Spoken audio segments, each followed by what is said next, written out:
de Chile, les damos la más cordial bienvenida a este ciclo de charlas de éticas aplicadas que de alguna manera quieren ser preparatorios para el Congreso de Éticas Aplicadas, que ya tenemos allí una gráfica a la vista, el Congreso Agenda Ética y Desarrollo Sostenible, Pandemia, Democracia y Educación en América Latina.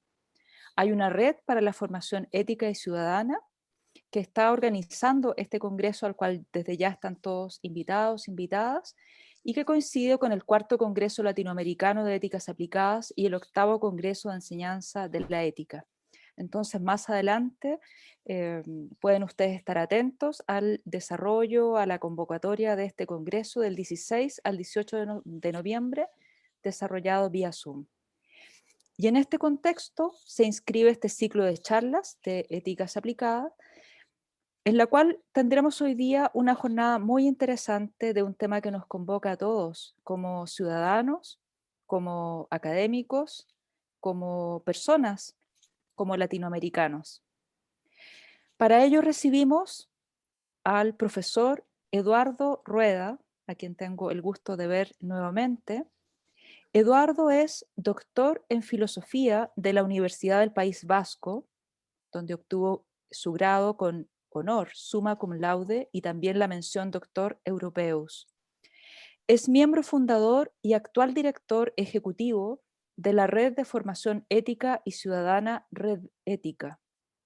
Ha sido coordinador del Grupo de Trabajo en Filosofía Política del Consejo Latinoamericano de Ciencias Sociales, CLACSO, entre 2013 y 2019. También ha sido investigador residente en el Institute for Advanced Studies in the Humanities y la Universidad Duisburg-Essen en Alemania, entre 2010 y 2011, e investigador visitante en la Universidad de Oslo en 2006.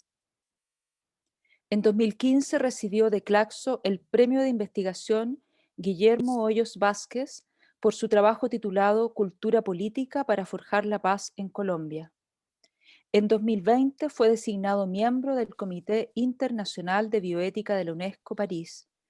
Actualmente es profesor de la Universidad Nacional de Colombia, en donde dirige la Cátedra Interinstitucional Ciudadanía, Integridad y Lucha contra la Corrupción. Le damos la más cordial bienvenida al profesor Eduardo Rueda con su charla Conflicto Social, Ética y Desarrollo. Profesor Rueda, le escuchamos. Muchas gracias, Pamela, por tu generosa presentación, y muchas gracias a los colegas de la universidad y los colegas que nos acompañan en la organización de este Congreso de Éticas Aplicadas que tendremos en noviembre y de enseñanza de la ética. Bueno, yo me voy a permitir compartir pantalla y por favor, si puedes, me confirmas que se está viendo. Se ve bien. Vale, perfecto. Muchas gracias. Bien, mi charla de hoy es sobre conflicto social, ética y desarrollo, y voy a desarrollar la charla en tres momentos. Inicialmente voy a hablar sobre el conflicto social, a su vez en dos momentos, insistiendo pues en el contenido normativo del conflicto y los alcances que tiene hoy el conflicto social en América Latina. Es un poco hacer repaso de cosas que como ciudadanos hemos venido viendo en los últimos meses y años. En segundo lugar, quisiera abordar la problemática del desarrollo como fuente a partir de la cual se explican muchos de los conflictos sociales que vive hoy América Latina y también la esperanza social que reposa en relación con las posibilidades de cambio, de transformación y que entonces involucra también una transformación misma de las ideas sobre el desarrollo. Y al final quisiera un poco hacer una relación de inquietudes que desde la perspectiva de la ética del desarrollo tendríamos hoy por hoy en relación con las materias de las que me ocuparé en los dos primeros apartados. Bien, dicho esto, entonces comienzo por abordar este elemento del contenido normativo del conflicto social. Todo conflicto social implica una movilización de agentes. y esa movilización de agentes que se da en el escenario social ocurre o bien, digamos, si seguimos un poco la explicación de Habermas, porque los ciudadanos sienten que está afectada su dignidad y entonces que su estatus de agentes igualmente libres a los demás está siendo violado o está siendo transgredido o está siendo minimizado, y en razón de ello se moviliza. Es decir, que en la explicación de Habermas, claramente es la afectación de la dignidad lo que moviliza a los ciudadanos para reivindicar, por ejemplo, sus derechos en la escena pública, y eso, por supuesto, se traduce en movilizaciones y se traduce en conflictos en relación con otros grupos sociales que eventualmente tendrían la responsabilidad de ofrecer los bienes que esos ciudadanos reclaman para restituir la dignidad que perciben les ha sido afectada. La otra explicación viene muy similar, naturalmente, esto es Escuela de Frankfurt, viene de su alumno, del alumno de Habermas, Axel Honneth, que es la idea del desprecio.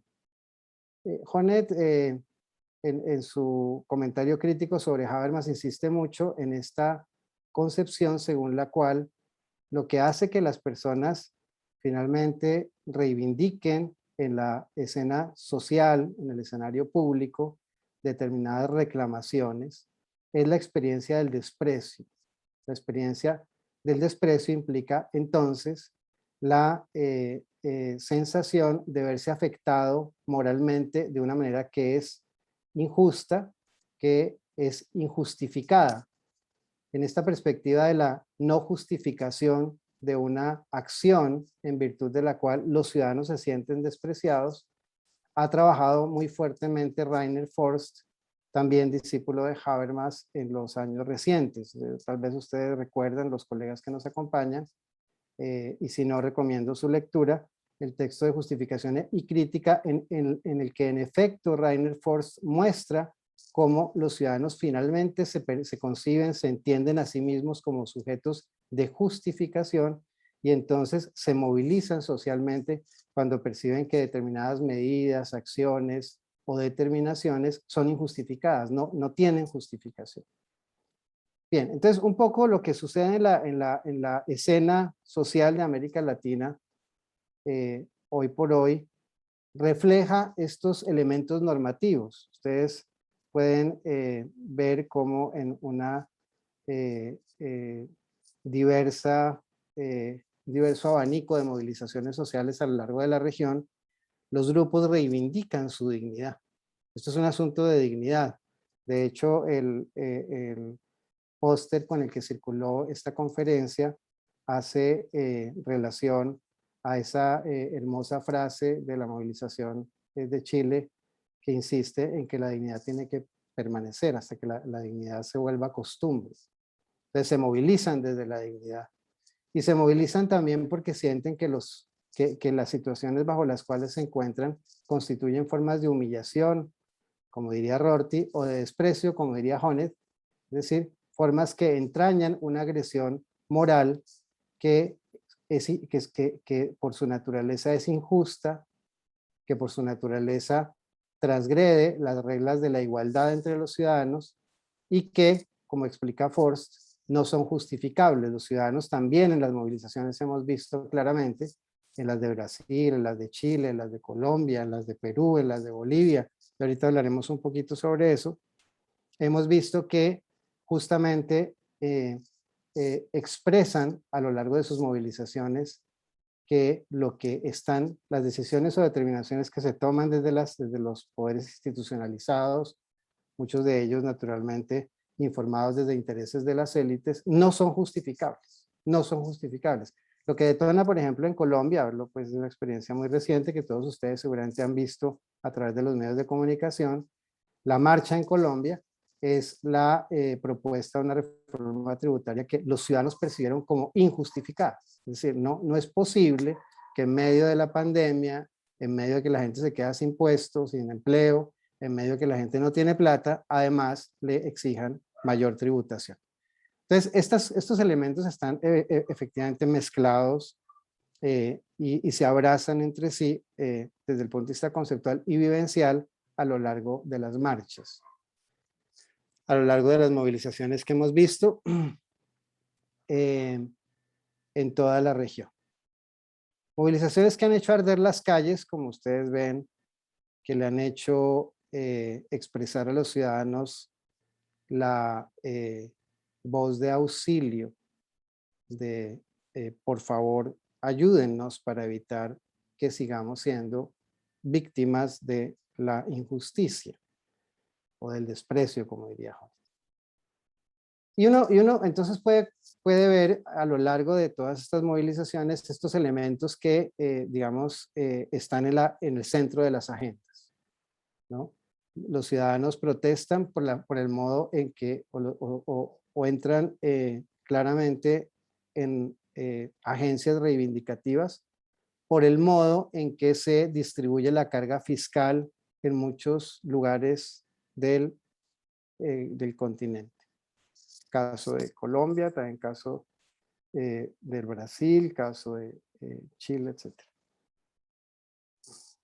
También se movilizan por el tema del ingreso. Muchas familias, como ustedes saben, que ya venían en situación de pobreza, América Latina había tenido una detención en los procesos de respuesta a la pobreza a lo largo de los últimos años. Muchas familias habían permanecido rezagadas efectivamente de las posibilidades de salir de la pobreza, y la pandemia agravó la situación de pobreza. Muchas familias, ustedes han visto en los informes internacionales, pasaron de tener ingresos medios a tener ingresos bajos, y los que tendrían ingresos bajos pasaron a no tener ingresos, de manera que hay un descenso enorme en la renta de los hogares. Y entonces hay una exigencia también en las marchas que se han presenciado en la escena social de América Latina. Hay un reclamo por la protección del Estado en materia de renta familiar. Está también movilizada las marchas contra el extractivismo. Así, todo esto se mezcla, digamos, en las agendas de las marchas de América Latina. Algunas insisten más en un punto que otro, etcétera, pero digamos que estos son elementos que aparecen, que suelen coalescer al interior de las marchas, que suelen ser catalizadores para la construcción de pactos sociales. Es decir, que quienes reclaman por una redistribución de la carga fiscal y una protección del ingreso o la renta de la familia, a menudo también se alinean con agendas anti-extractivistas, con agendas que insisten en las reformas necesarias para asegurar una equidad en la propiedad de la tierra. Ustedes saben que en América Latina, más en Colombia o en Brasil que en otros países, hay problemas enormes de desigualdad en la tenencia de la tierra, cosa que para muchos analistas explica, por ejemplo, en el caso colombiano, el origen del conflicto y el desarrollo y la larga historia de conflicto armado en Colombia. Y por supuesto, pues hay una gran cantidad de movilizaciones en torno a expectativas sociales básicas que tienen que ver con el trabajo, con condiciones laborales, por supuesto, y con la posibilidad de mantener el empleo con la ayuda del Estado en situaciones en que la pequeña y mediana empresa, que es la gran proveedora de empleo, se ha visto maltratada, incluso ha tenido que cerrar sus puertas por efecto de la pandemia.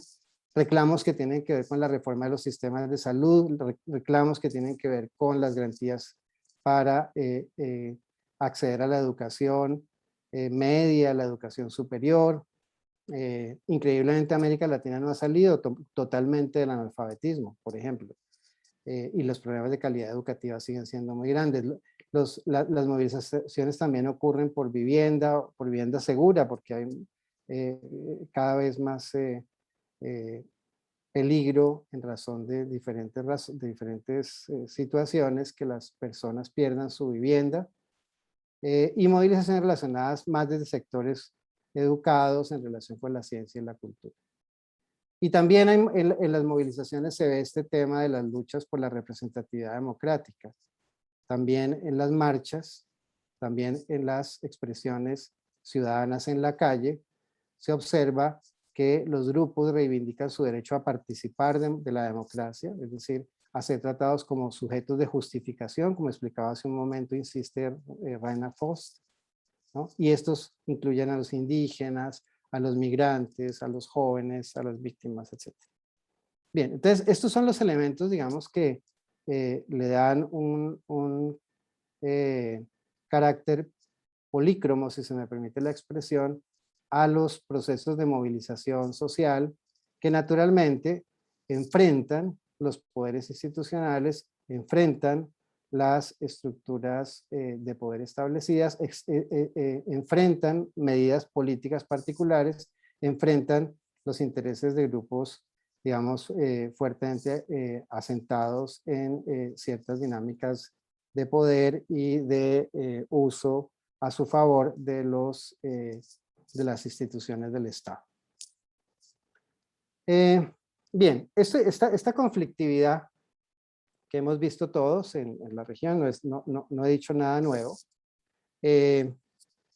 tiene como base fundamental o estructural, de acuerdo con muchos estudiosos, el modelo de desarrollo.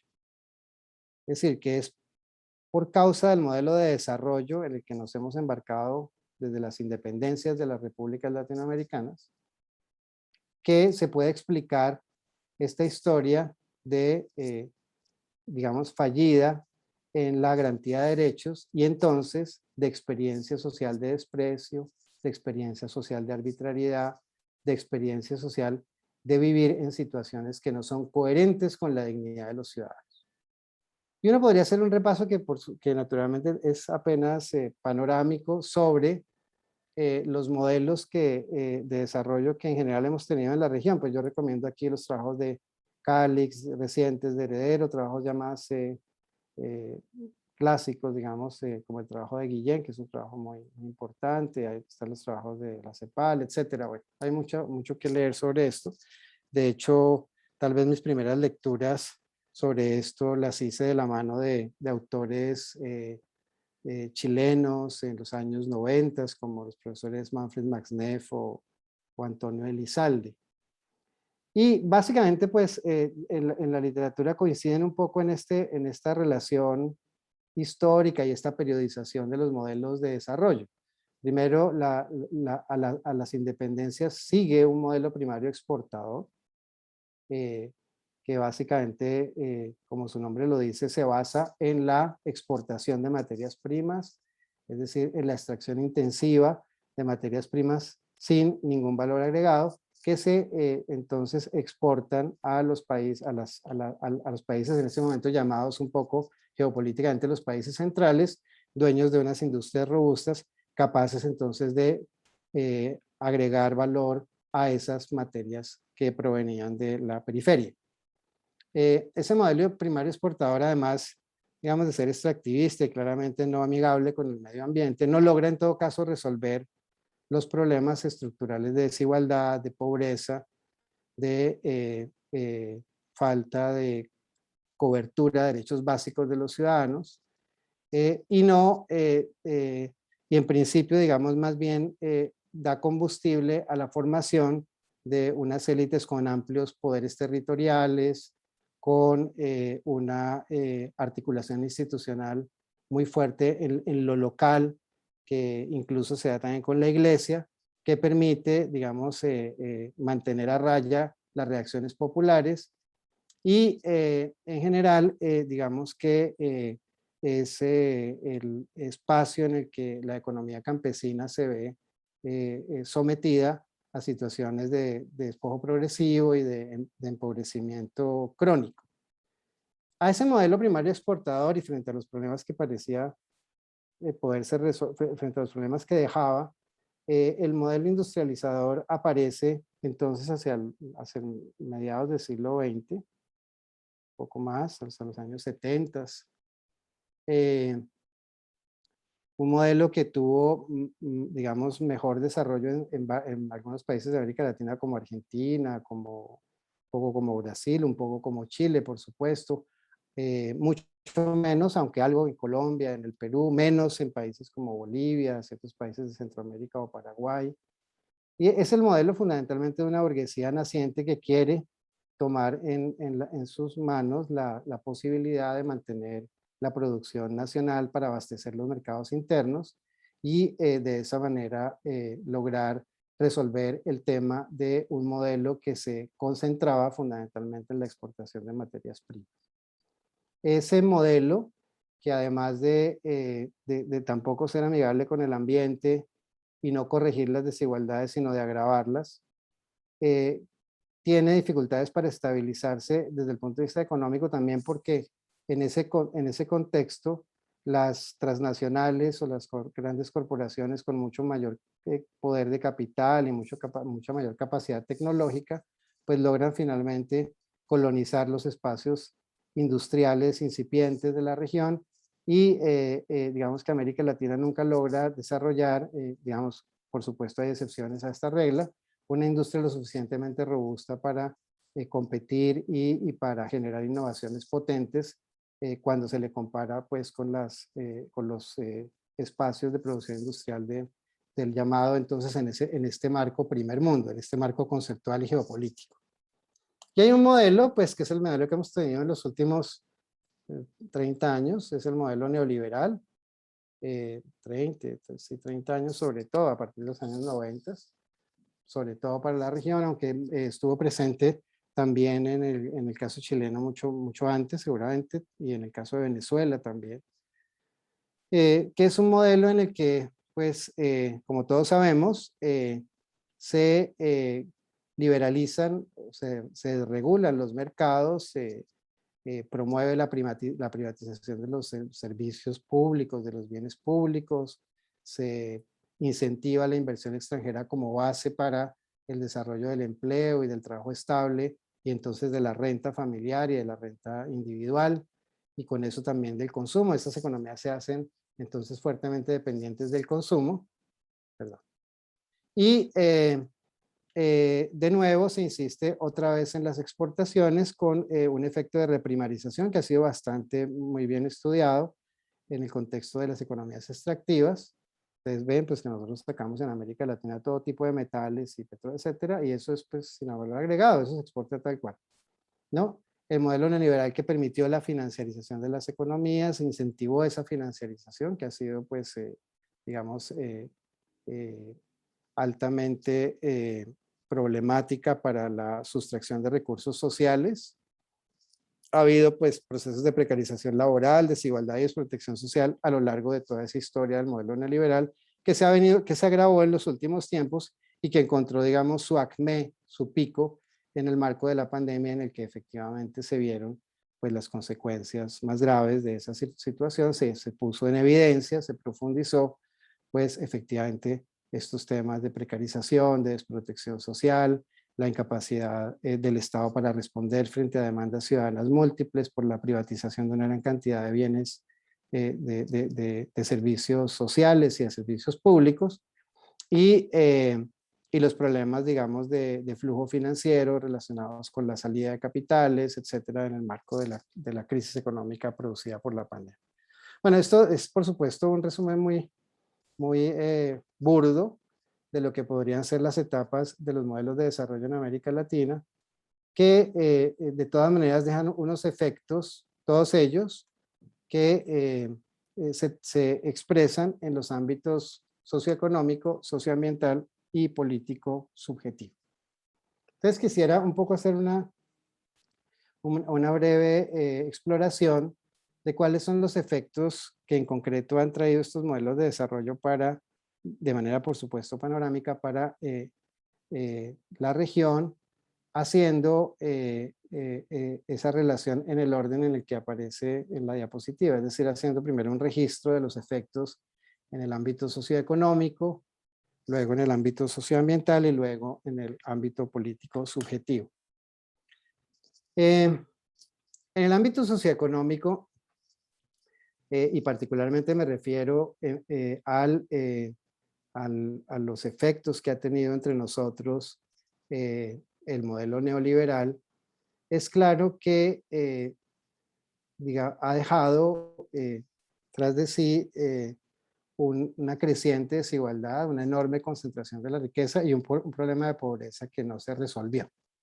Digamos que en eso los avances han sido, cuando los hubo, muy pequeños y en general ahora en los últimos años el problema se ha empeorado. Es decir, que las respuestas que en algún momento parecieron ser positivas, que efectivamente fuimos bajando los índices de pobreza, no lograron estabilizarse incluso hasta antes de la pandemia, y naturalmente en la pandemia se hizo evidente que la capacidad de resiliencia frente a la pobreza de una gran cantidad de familias en América Latina era muy baja y volvieron entonces a situación de pobreza. Ustedes pueden ver en la diapositiva, les traje varios gráficos para mostrarles, digamos, un poco en cifras, cuál es el alcance de esa desigualdad. Ustedes pueden ver, por ejemplo, que desde Brasil hasta el Uruguay, Uruguay es el país que menos tiene eh, eh, concentración de la riqueza, pero pueden ver que el porcentaje de los ingresos totales que obtiene el 20% más rico de la población es enorme en la región. Es decir, nosotros tenemos que el 20% más rico de la región acumula en Brasil casi el 60% de la renta, y más o menos todos los países se les parece. Colombia le sigue de segundas, Colombia medalla de plata, Chile un poco sale de la de bronce, que le gana a México, etcétera. Pero tenemos pues una situación efectivamente de concentración. Hay otra cantidad de índices enormes que muestran esto muy bien. Ustedes conocen seguramente el índice de Gini y pueden ver esto. Yo les traje solamente algunas gráficas, hay muchas gráficas para documentar esta situación. Yo les traje algunas que me parecieron que podían tener podían resultar más claras desde el punto de vista expositivo.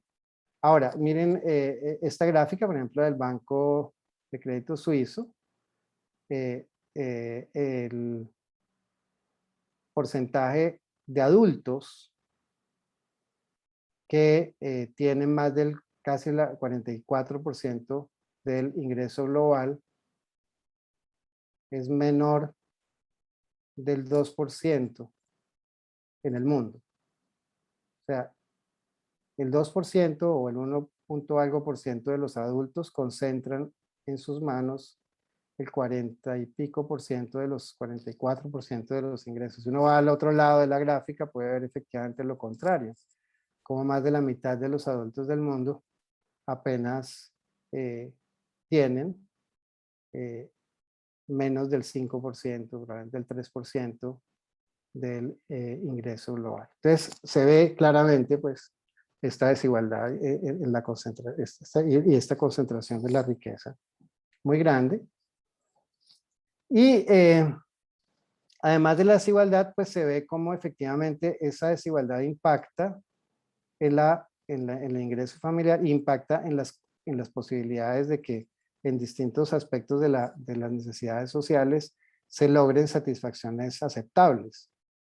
Ustedes pueden ver en el margen derecho inferior de la diapositiva, de esta diapositiva, pueden ver el informe de la Comisión de Financiamiento Global de las Oportunidades Globales de Educación. Pueden ver cómo efectivamente en América Latina, que serían los países de ingreso medio, solo el 49% de los niños van a desarrollar,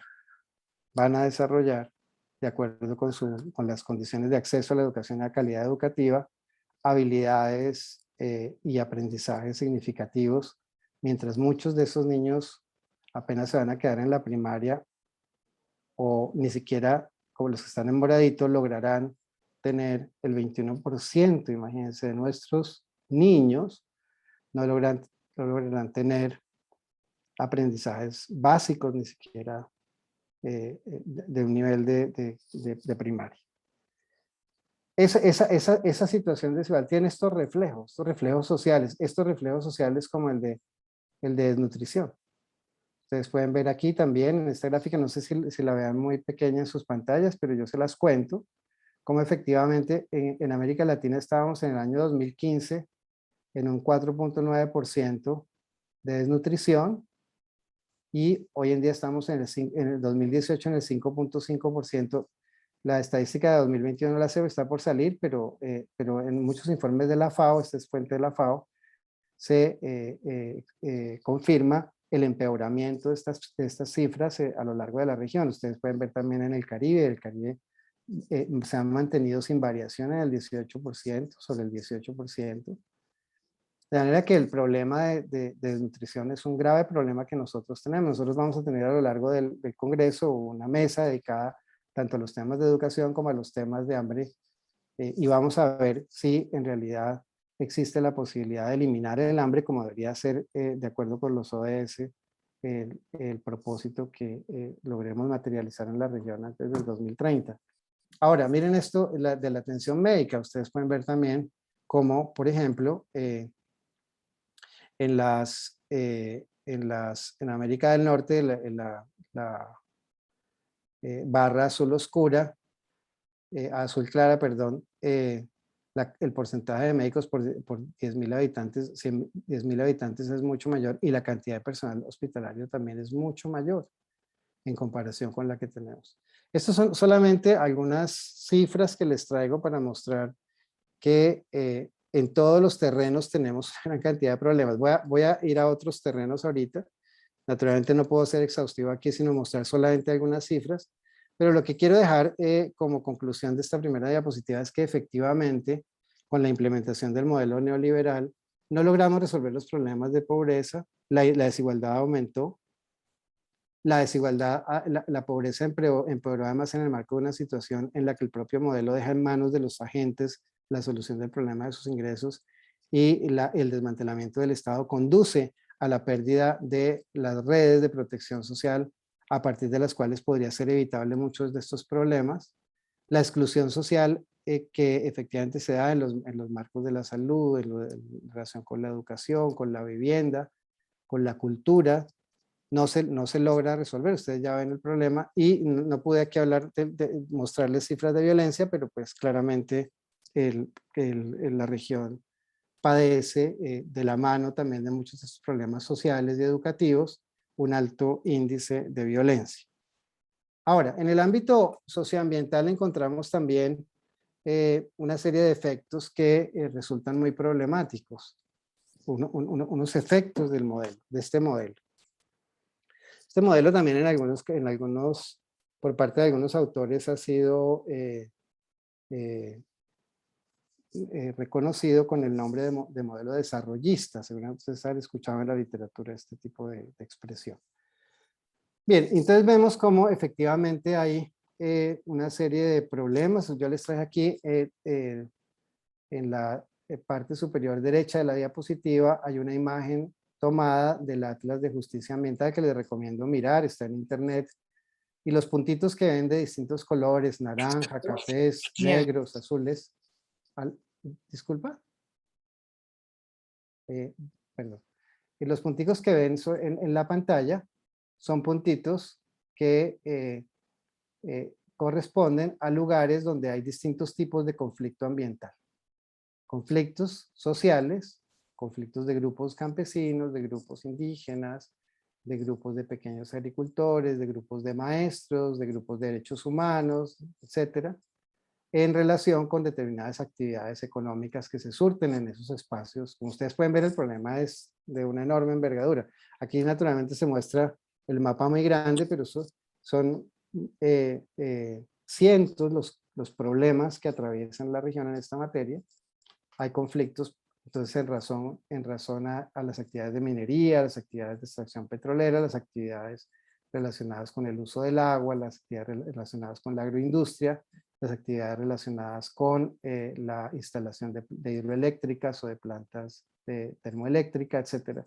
En fin, hay una enorme cantidad de problemas que ustedes pueden documentar en este atlas, que les recomiendo visitar. Y el punto es que efectivamente en el marco de este modelo estos problemas se han agudizado, y que además tenemos una serie de indicadores de degradación ambiental que hoy por hoy son ineludibles. Tenemos, por ejemplo, cómo efectivamente 9 de los 24 frentes de deforestación en el mundo están en América Latina. Frentes de deforestación que están asociados al problema de cambio climático, por supuesto, y a la pérdida de biodiversidad. Este tema digamos, de cuáles son las responsabilidades que tenemos en materia de cambio climático, que hoy por hoy, digamos, resulta absolutamente ineludible, va a ser central en nuestro Congreso, el Congreso que tendremos en noviembre. Vemos que desde la selva maya hasta la Amazonía peruana y brasilera, por supuesto, el Chaco del Paraguay, etcétera. Hay una gran cantidad de frentes de deforestación que crecen y que han sido incluso muchos de ellos objeto de incendios graves y recientes, con una enorme dificultad técnica para poderlos controlar. Entonces, fíjense que este tipo, digamos, de modelos extractivistas ha generado una serie de frentes problemáticos, tanto en el contexto de lo social, porque hay una gran cantidad de poblaciones que se resisten a esas actividades extractivas por los efectos que tienen sobre el ambiente y sobre las condiciones de organización social y las afectaciones culturales que producen en los entornos locales. Y por otro lado vemos también cómo efectivamente este modelo genera una serie de afectaciones en la cobertura vegetal de la región, en la disponibilidad del agua, o como ven aquí en la mitad de la diapositiva, en la calidad del aire en las ciudades. Aquí ustedes pueden ver, este mapita muestra cómo entre 2008 y 2018, en 10 años, casi todas las ciudades de América Latina, a excepción de Venezuela, han aumentado las emisiones de dióxido de carbono. Todas las, en México hasta Ecuador, pasando por Brasil, Argentina, Venezuela, Chile, Perú, etc. Bueno. Entonces, este modelo de desarrollo, digamos, no es claramente ofensivo para el medio ambiente y resulta en muchos casos ofensivo para las expectativas sociales de las pequeñas comunidades locales sobre todo. Y eso, digamos, explica esta magnitud de casos y problemas que les mostraba al comienzo de sobre la foto del Atlas.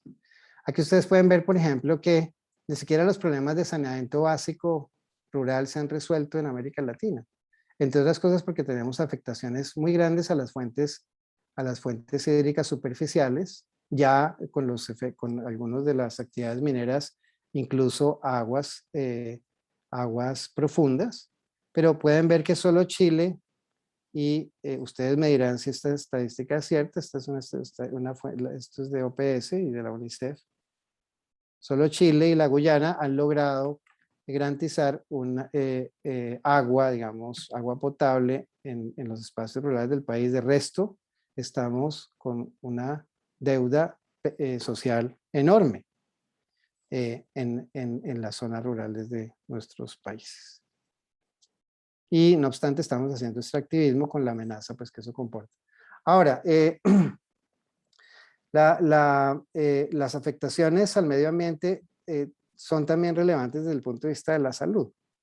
Digamos que eso también impacta no solamente las condiciones ambientales en las que viven las comunidades, sino que de la mano de ellas impacta la salud de las familias y tiene efectos en el modo en cómo se distribuyen la morbimortalidad en distintos grupos de edad en esas comunidades locales y también en el modo en que efectivamente puede resultar afrontable para las comunidades este tipo de problemas.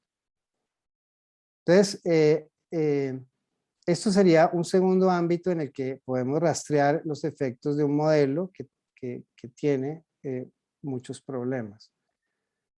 Y un tercer ámbito de problemas o de efectos del modelo se pueden ver en una dimensión que yo quisiera llamar, para efectos de esta charla, de una manera muy sintética, el ámbito político subjetivo. El modelo neoliberal, pues cuyas características ya vimos de manera muy somera, que se basa fundamentalmente en la competencia entre distintos actores por la conquista de los mercados y en el que el Estado tiene un papel regulatorio mínimo y a veces incluso nulo, pues tiene unos efectos en la conformación de las subjetividades ciudadanas. Esos efectos pues han sido objeto de indagación por parte de distintos filósofos. Yo aquí les traje un poquito una relación de diagnósticos que han hecho desde distintas orillas, filósofos muy conocidos del presente, filósofos que trabajan en temas de ética, de filosofía moral y política, y que tratan de dar cuenta precisamente de los modos en que este modelo ha conformado las subjetividades ciudadanas a lo largo de su tiempo de vigencia. Entonces, Habermas, por ejemplo, en Naturalismo y Religión, ya desde mediados de 2000, de los 2000 se refiere a este problema del individualismo hedonista, ¿no? Una gente, pues cada uno buscando la manera de tener la mayor cantidad de ingresos posibles y las mayores posibilidades de consumo, y en el que naturalmente pues es difícil eh, eh, construir subjetividades afines a la solidaridad y a la cooperación social. Pasa un poco lo mismo con Nussbaum, que denuncia pues en obras sobre todo que han ocupado su pluma en los últimos 10 años, estos efectos que ha tenido el modelo en relación con lo que ella llama insolidaridad y falta de empatía, además del miedo. Pueden ver, por ejemplo, eh, eh, trabajo que hizo sobre emociones políticas, o el trabajo que hizo sobre la monarquía del miedo, en el que hace un examen muy juicioso de cuáles son las razones por las cuales en estos contextos en el que las subjetividades se hacen insolidarias y en el que los ciudadanos experimentan una desprotección social profunda, se movilizan fácilmente los afectos ciudadanos hacia formas distintas de autoritarismo y de fascismo social.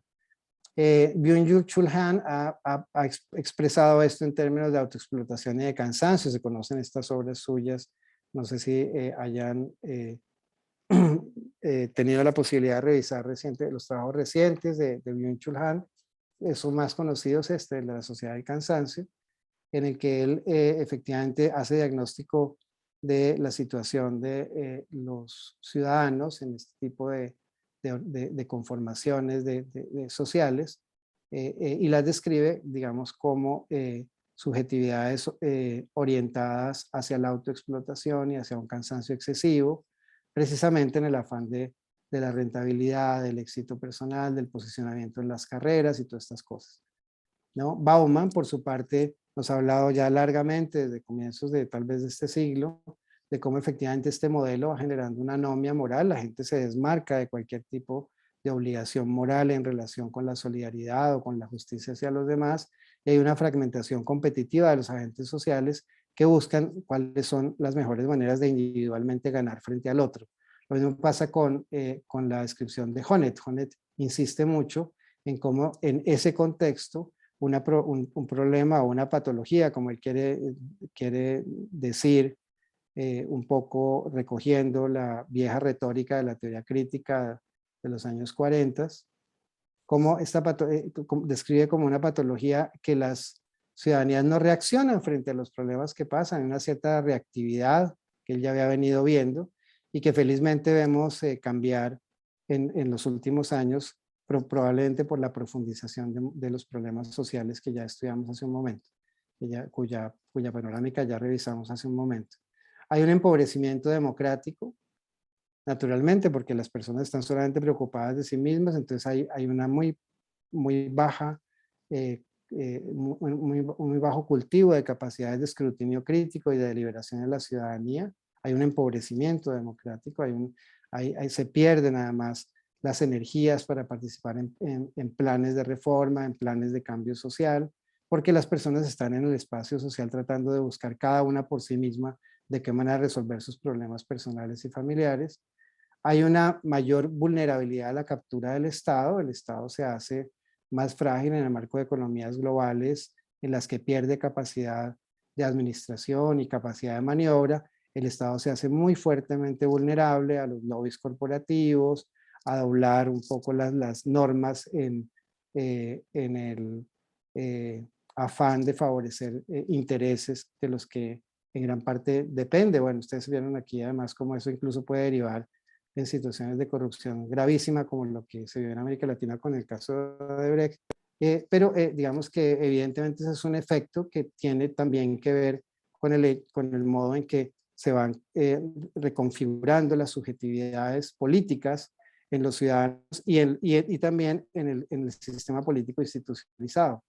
Y a partir de todo esto, pues a partir de esta experiencia un poco de lo competitivo, de lo solitario, un poco del proceso de la vida social, del éxito en la vida social, y de una situación en la que esa desprotección va llevando a que la gente se sienta cada vez más temerosa de perder lo poco que tiene, se han movilizado en todos los autoritarismos y las estigmatizaciones hacia ciertos grupos, ¿no? No podría ser de otra manera que expliquemos los triunfos abrumadores de Trump en los Estados Unidos o de Bolsonaro en el Brasil, o los triunfos que han tenido líderes, digamos que básicamente lo que han hecho es alentar el miedo de las personas a la posibilidad de perder lo poco que tienen y fabricar un escenario falso de explicación de esa potencial pérdida de bienes, colocando como agentes de esa pérdida a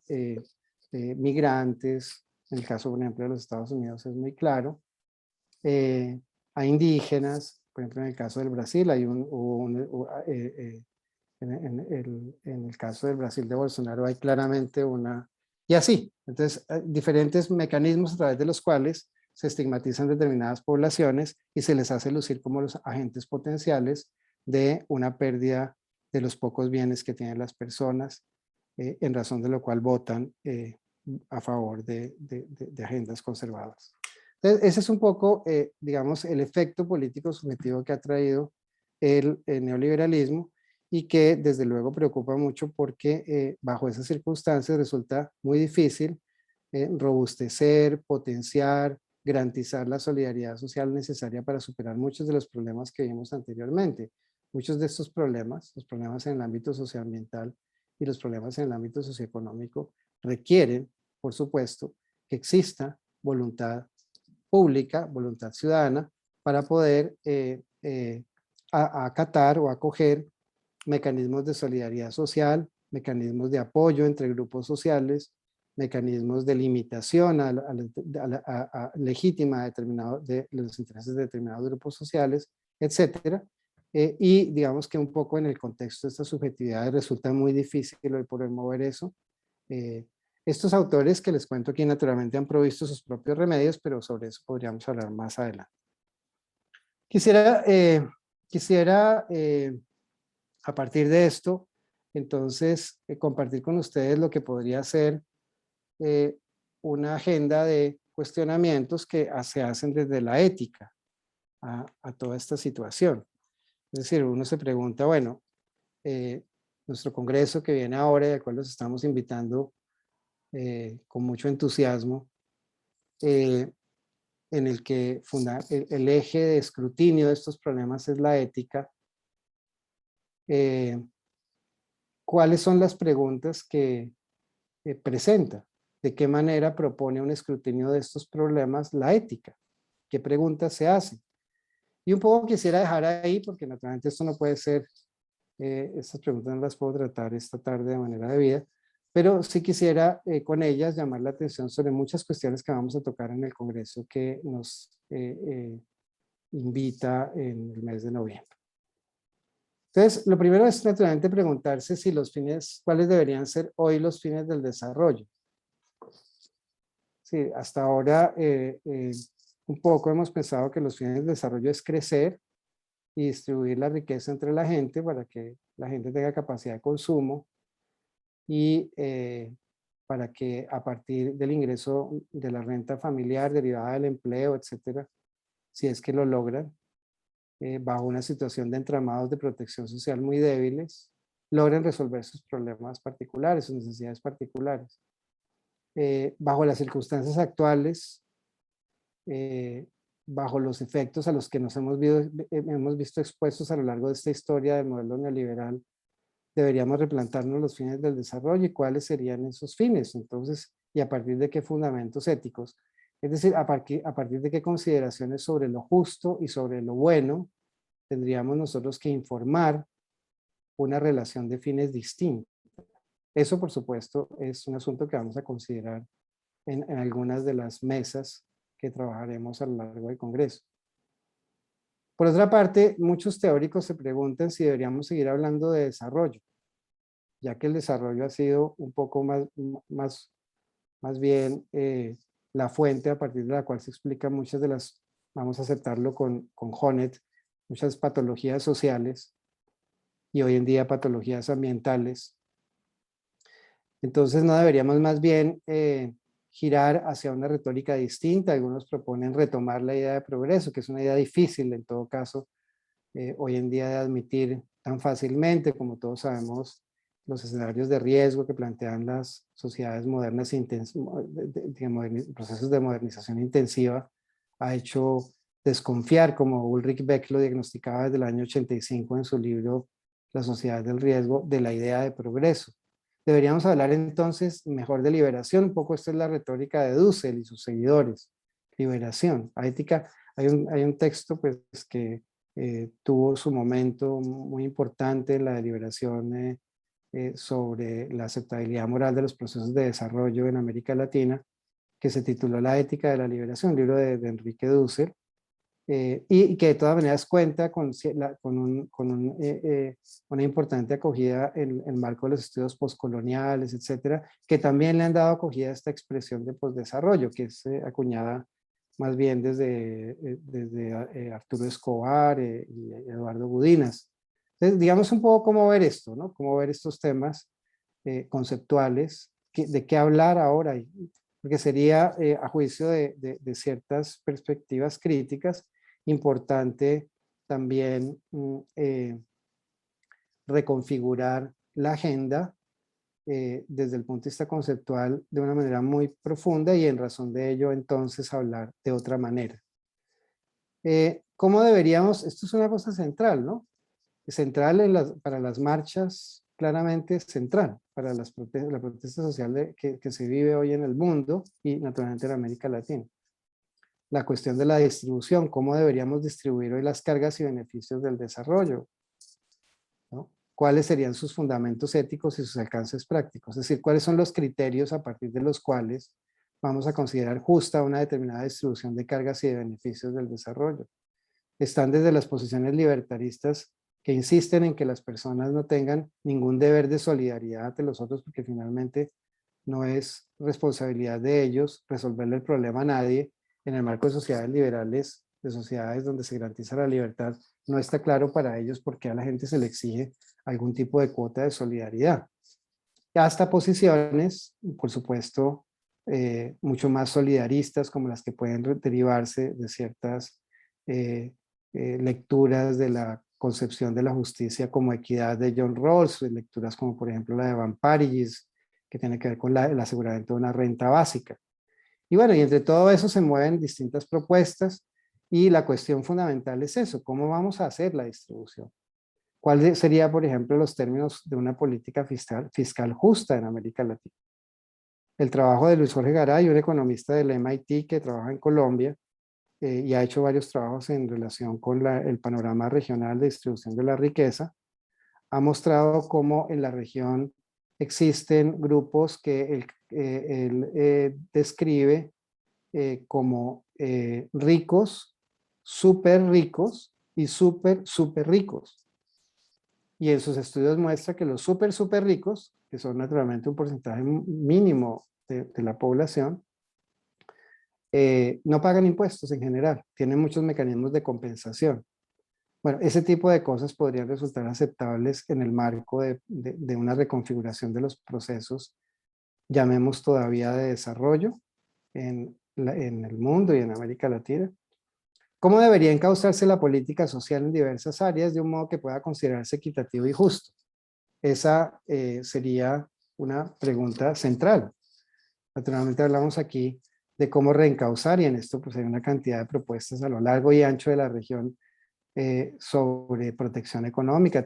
Esto tiene muchas arandelas para abandonar el modelo de transferencias monetarias que parece haber sido insuficiente. No puedo detener esto debidamente, pero hay propuestas en relación con ello, en relación con los temas de la renovación del sistema de salud, que no logra cobertura universal todavía en la región, en unos países menos que en otros. los problemas de seguridad alimentaria, de educación, etcétera, de mitigación del cambio climático, los problemas de uso de la tierra, uso del suelo, uso del subsuelo y los otros que vimos sobre eh, eh, titulación de tierras y distribución más equitativa de la tenencia de la tierra. No, todo esto son políticas que tienen una necesidad enorme de revisión en la región. Y efectivamente, pues tienen relación con muchas de las mesas que vamos a ver en nuestro Congreso, en los que nos vamos a ocupar de varios de estos temas de una manera muy concreta. ¿Cómo tomar decisiones sobre estas materias y estabilizar la paz? Todo parece indicar que la paz no se puede mantener de manera estable si no se garantizan una serie de condiciones sociales que permitan a las personas vivir con dignidad y tener disfrute efectivo de sus derechos, pero además en condiciones en las que puedan conformar sus subjetividades políticas de una manera que sea afecta a las relaciones sociales de solidaridad. Bueno, ¿cómo deberíamos entonces articular los procesos de decisión en relación con muchos de estos temas de la política social o de la distribución de cargas y beneficios? ¿Qué tipo de instituciones y agentes requeriría una democracia sana? Ustedes están en Chile en un proceso de construcción constitucional que, por ejemplo, Colombia vivió hace 30 años y nuestra experiencia, la experiencia de tener una magnífica constitución como la que tiene Colombia, es la de que no basta con una buena constitución, sino que además hay que incurrir en el escrutinio de los mecanismos de las estrategias o hay que identificar las mejores arquitectónicas institucionales posibles para que eso pueda operar, cosa que no ha sido fácil. Y además pensar en cómo ha sido, cuál es el tipo de agentes que se requieren para movilizar ese tipo de agendas en nuestros países. Entonces, estas son cuestiones que vale la pena pensar a lo largo del proceso en el que se encuentran ustedes y que nosotros estamos de hecho pensando enormemente, cumplidos 30 años de la Constitución, de la muy progresista Constitución colombiana que no se ha cumplido. Ahora, ¿qué entender por sostenibilidad y sustentabilidad? ¿Cuáles son los presupuestos e implicaciones éticas de estas nociones? A la vista de los problemas que tenemos hoy en relación con la vida urbana, que tiene muchos problemas de contaminación, de sustentabilidad ambiental, en relación con los problemas de aseguramiento del recurso hídrico para las generaciones presentes y del futuro, en relación con la protección y el desarrollo, cultivo de los espacios ambientales que se comportan como sumideros naturales de dióxido de carbono y otras estrategias de mitigación al cambio climático, ¿cuáles serían entonces los fundamentos que amparen determinadas medidas, políticas, prácticas? ¿Cómo entender hoy las obligaciones éticas hacia el medio ambiente? ¿Y cuáles serían las implicaciones políticas de esas particulares comprensiones? Ustedes saben que sobre esto hay un enorme debate entre las concepciones fuertemente antropocéntricas hasta las concepciones posantropocéntricas que insisten en la legitimidad de un sujeto de derecho que ya no es solamente humano, sino que es también la naturaleza, pasando por concepciones biocentristas o concepciones como la de Peter Singer, que pueden ser, digamos, teóricamente muy problemáticas, pero que también pueden informar sobre ciertas intuiciones que vienen compartiendo particularmente las juventudes en relación con las metas y las esperanzas de cambio que tendríamos que tratar de materializar en los años futuros si queremos resolver este problema grave que nos afecta a degradación ambiental. Sí, no sé si tuvieron la posibilidad de ver el informe reciente de la Comisión Intergubernamental sobre Cambio Climático y el informe es claro en insistir en la imposibilidad de mantener el crecimiento como una regla en el desarrollo económico del mundo, porque sencillamente esto ya estaba advertido desde hace mucho tiempo, no es posible compatibilizar crecimiento con protección ambiental en ningún escenario, ni siquiera en el escenario tecnológicamente más optimista. Bueno, ese tipo, digamos, de afirmaciones, ¿qué presupuestos éticos, digamos, implican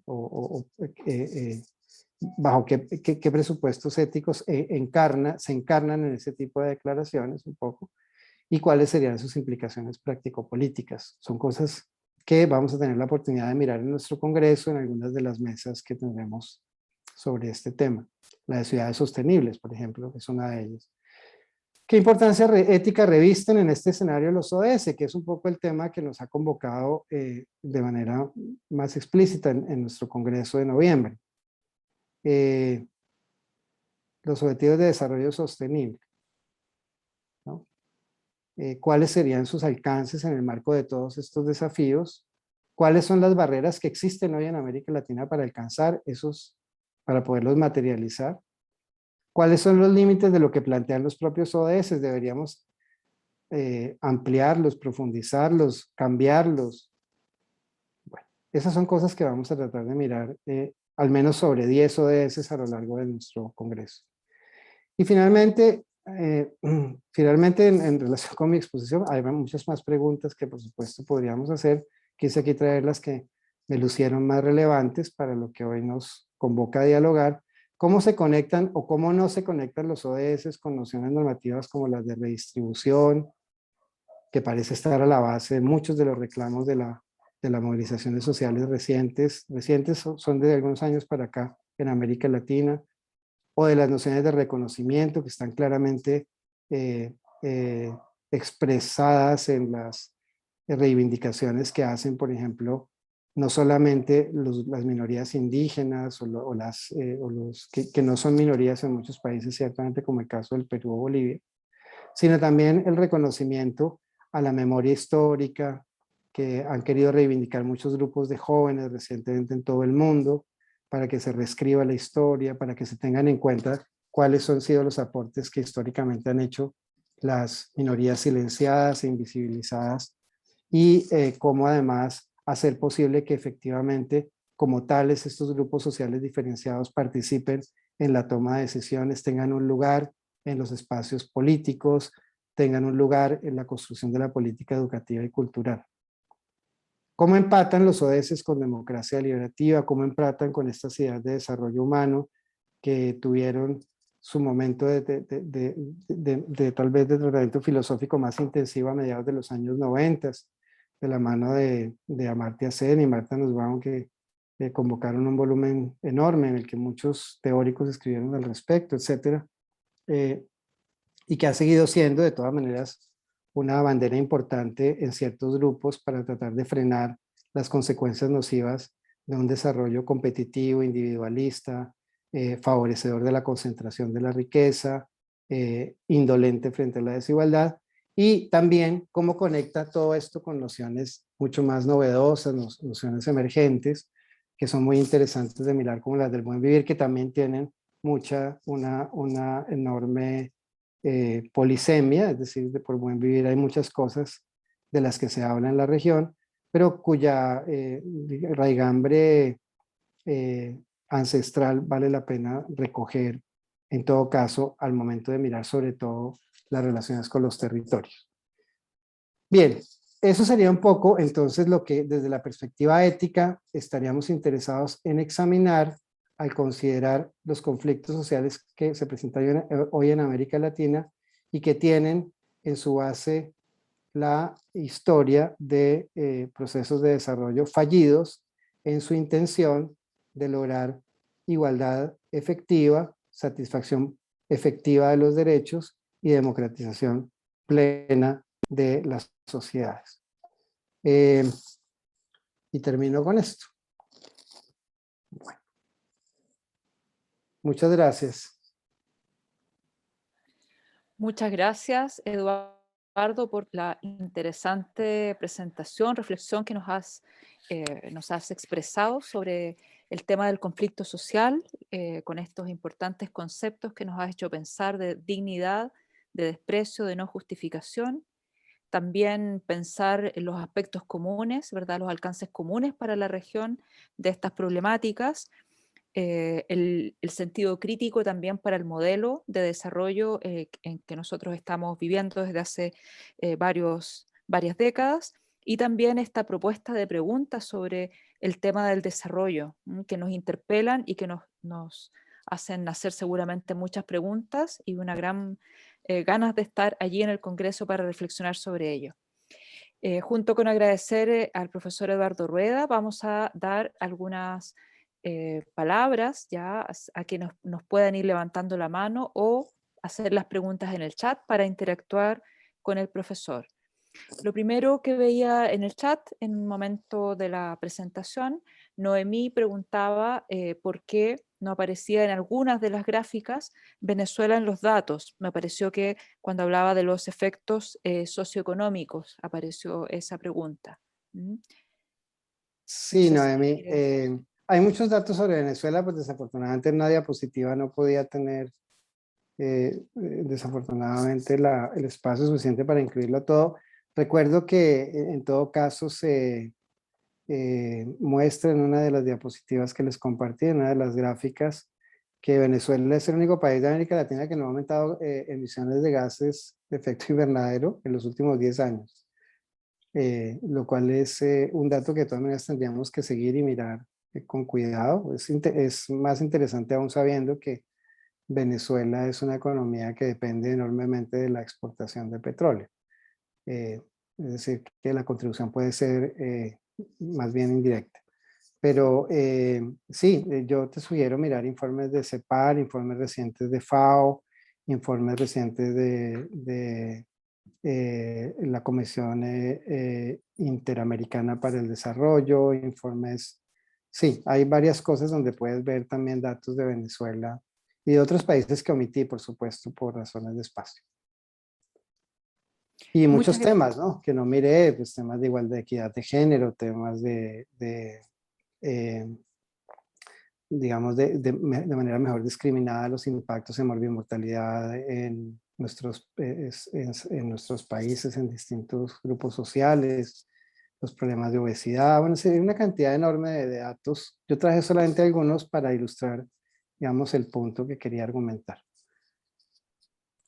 Muchas gracias, Eduardo. Tenemos todavía unos 10 a 15 minutos para preguntas, por si quieren plantearlas a través del chat o, como decíamos, levantando la mano para poder darles la Buenas. palabra. ¿Mm? Pamela Odic tiene Bueno, ¿me levantada la mano. permite? Sí, por supuesto, adelante. Noemí me Bien. llamó caballero. Gracias, caballero. Muchas Bien. gracias, Noemí. Hace Doctor rato que no me Rueda, decían así. Muy bien, Jodic. doctor Sí, Rueda, ¿me sí, escucha?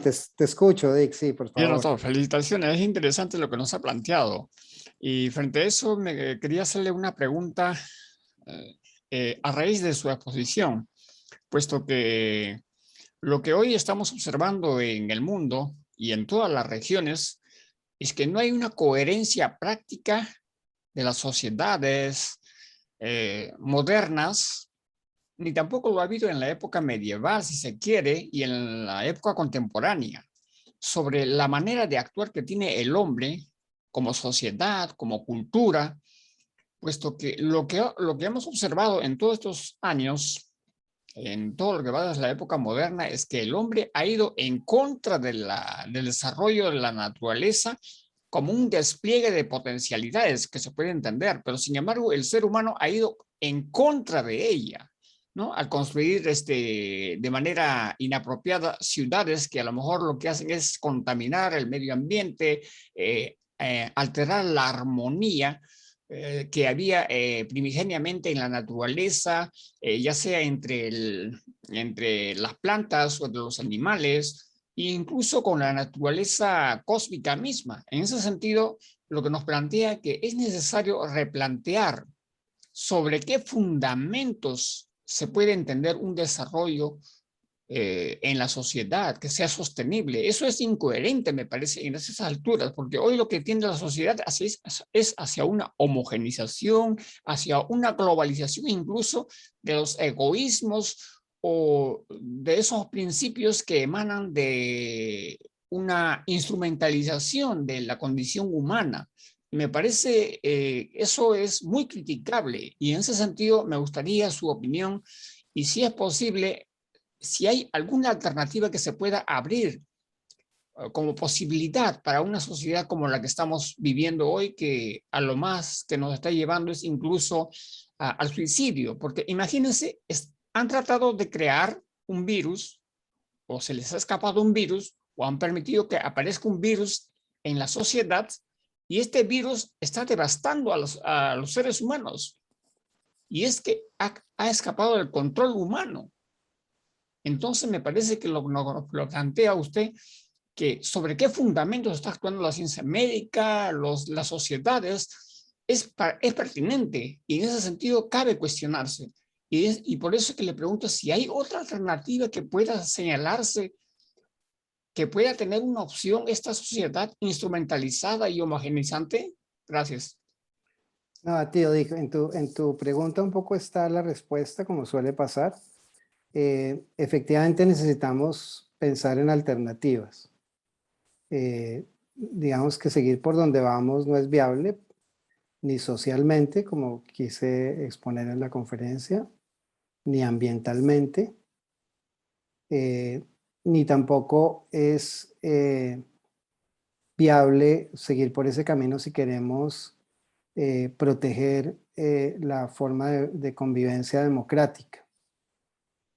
Si seguimos por este camino, y algunos hablan de algunos teóricos, por ejemplo, hablan del peligro del tecnofeudalismo, que es un poco lo que uno puede ver que ha venido sucediendo en relación con las dinámicas comunicacionales asociadas a procesos electorales en los años recientes y cosas de esas. Entonces uno dice, bueno, si no tenemos, si en realidad tenemos tantos desafíos y no podemos seguir por aquí, necesitamos alternativas, y justamente lo que vamos a hacer en el Congreso, pues estas conferencias tienen el papel fundamentalmente de servir de abrebocas para que ustedes nos acompañen al Congreso. Lo que queremos justamente es discutir cuál sería el contenido, el fundamento, las estrategias de aplicación, las medidas, los elementos que deberían coincidir, digamos, desde el orden educativo, cultural, institucional, etcétera, para poder darle vida a una alternativa real. Una alternativa que permita resolver estos desafíos sociales, estos desafíos ambientales, estos desafíos de la democracia. Y eso es fundamentalmente lo que nos ocuparemos durante 3 días a lo largo de un ancho repertorio de intervenciones y discusiones que tendremos. Entonces te invito a acompañarnos y a que lleves estas preguntas, esta pregunta general a los diferentes espacios, porque como te decía, esta alternativa tiene que armarse con una gran cantidad de materiales. Cuando uno comienza a pensar esto, tú hablabas, por ejemplo, del tema de cultura, sin duda es un tema fundamental. O cuando uno piensa en el tema de derecho, bueno, ese es otro tema fundamental. O cuando uno piensa en el tema de política o de economía política, bueno, etcétera. De manera que, y cuando pensamos en lo ético, uno dice, bueno, ¿cuáles son los fundamentos? ¿Cuál es la raíz de ese árbol que tiene tantas ramas a partir de la cual vamos a cultivar una alternativa? Bien, bueno, muchas gracias. Muchas gracias también, Eduardo, Gracias. por tu respuesta a ODIC. También pregunta Noemí si el Congreso será online. Sí, es por Zoom. Mario también resalta lo importante que es el papel de la educación y la culturización y los medios de comunicación. Así es. Eduardo, yo antes de dar otras palabras, también quería preguntarte algo. Me resultó muy significativa en tu presentación los efectos, la reflexión que hiciste sobre lo político subjetivo. Y allí con algunos autores, por ejemplo, hablabas respecto a Habermas, esta idea del individualismo hedonista, varias cuestiones que tenían que ver con la insolidaridad, la fragmentación. Yo recordaba cómo en los momentos de conflicto social, por lo menos en nuestro país, en Chile, me imagino que en otros lugares también ha sido de la misma manera, han surgido al mismo tiempo espíritu de solidaridad, o sea, se ha manifestado un espíritu de solidaridad latente. Acá en Chile, por ejemplo, en las llamadas ollas comunes, por decir algo. Entonces, esto me hace pensar y una pregunta y quería ver tu apreciación al respecto, seguramente algo que se conversará también en el Congreso. ¿Tiene Latinoamérica, además de esta historia común y estos problemas comunes, ¿También algo común que decir al mundo respecto a este punto? Por ejemplo, quizás por el mismo hecho de la precariedad en que hemos vivido. En Europa, solo hace muy pocos años comienza a hablarse de filosofía de la precariedad. Quizás nosotros no nos hemos hecho la pregunta porque nosotros ya sabemos existir desde la precariedad y por lo Sí. tanto quizás hay algo que sí podemos decir desde nuestro suelo, desde nuestra propia reflexión, desde nuestro propio corazón, desde nuestra experiencia. ¿Te parece a ti que es posible pensar algo así? Gracias. Sí, Pamela, muy bella tu pregunta, muy bello como lo narras. Ciertamente aquí también hemos vivido estos hermosos espacios de encuentro social, de compartir el alimento, de llevar la cultura sin esperar nada distinto a cambio que animar la esperanza social y que mantener los ánimos, digamos, creativos y en paz en medio de movilizaciones que tienen también muchos rigores en la calle, ante la policía, etc. De manera que cuando uno ve cuáles son las raíces de esas expresiones de solidaridad, a mi juicio tiene que ir un poco a lo que ha pasado en los barrios de América Latina, de las ciudades de América Latina, y el modo como en esos barrios, en los barrios populares, en los barrios que un poco han quedado en los circuitos de ausencia, como dice Boaventura de Sousa, en los caminos de ausencia, en la medida en que esos ciudadanos allí han quedado al margen de los procesos de incorporación a los circuitos de desarrollo económico neoliberal y de consumo. En esos espacios donde ha permanecido, como tú dices, la precariedad y la pobreza, se han cultivado unas formas muy ricas y complejas de solidaridad, muy ricas y complejas de democracia, muy ricas y complejas de uso de la cultura para la construcción de identidades compartidas.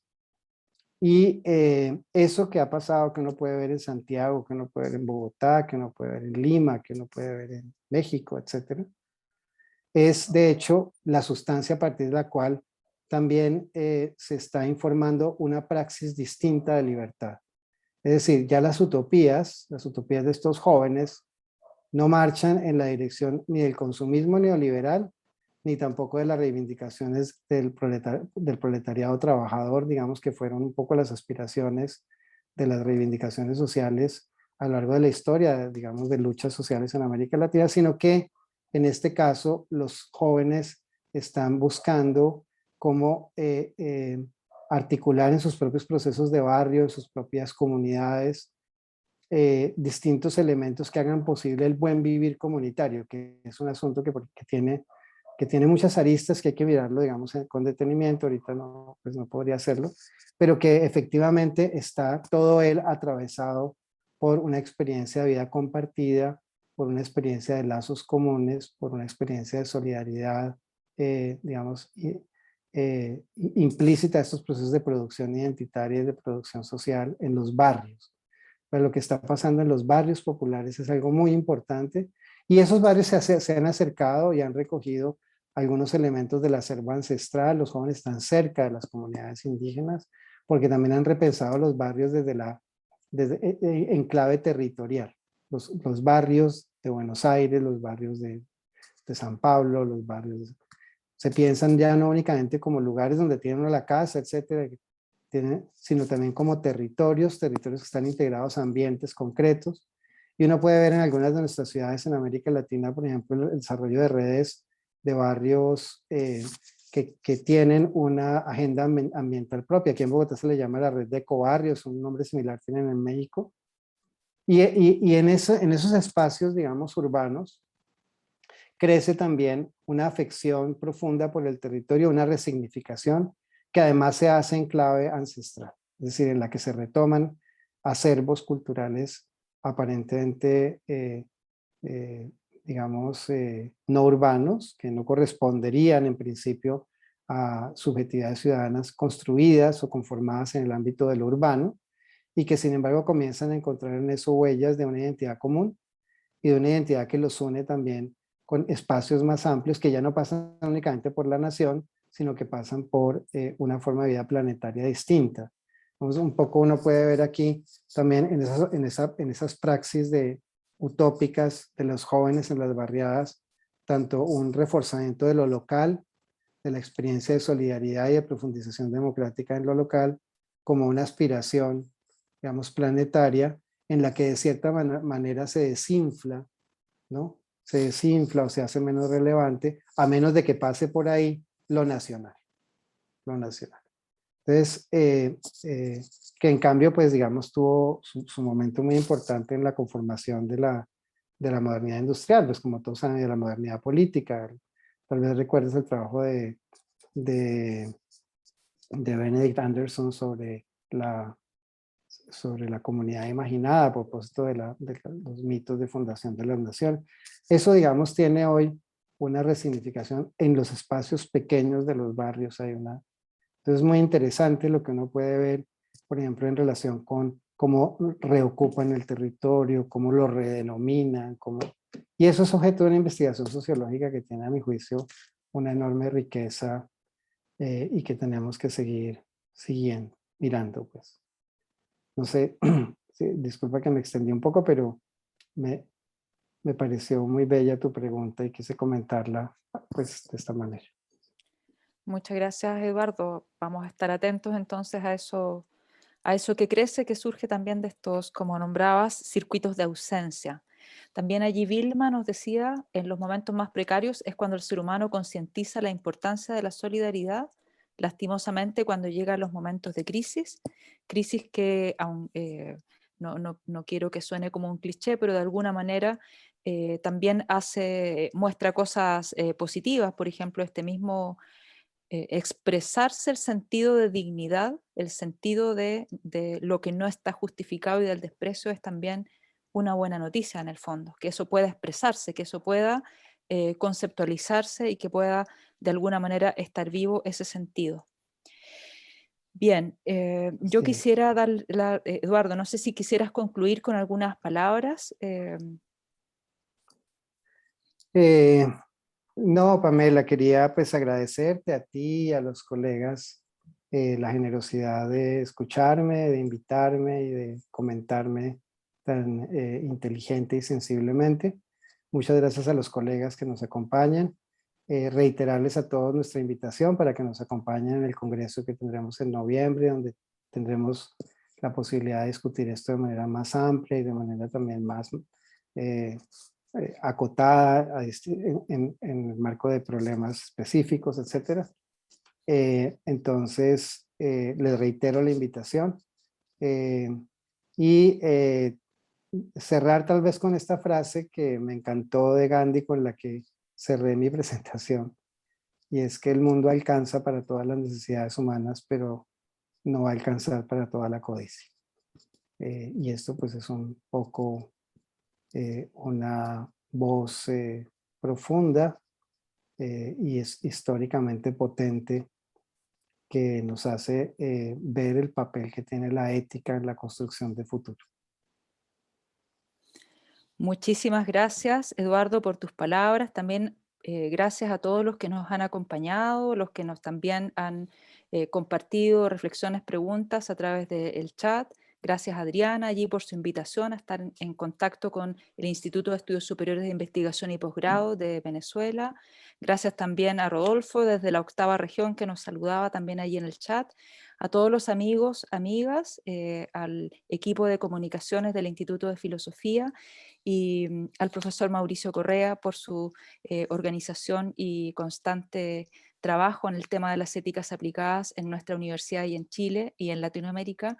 Y muchas gracias, Eduardo, por tu presencia hoy con nosotros. Ha sido realmente muy enriquecedor escucharte y nos vamos muy interpelados ya también con esperanza y con la conciencia de esta gran tarea y trabajo que tenemos en estos temas. Un abrazo, Eduardo. A ti, Pamela, un abrazo enorme. Muchas gracias. Bien, damos por finalizado este encuentro. Agradecidos a todos. Que tengan muy buenas tardes.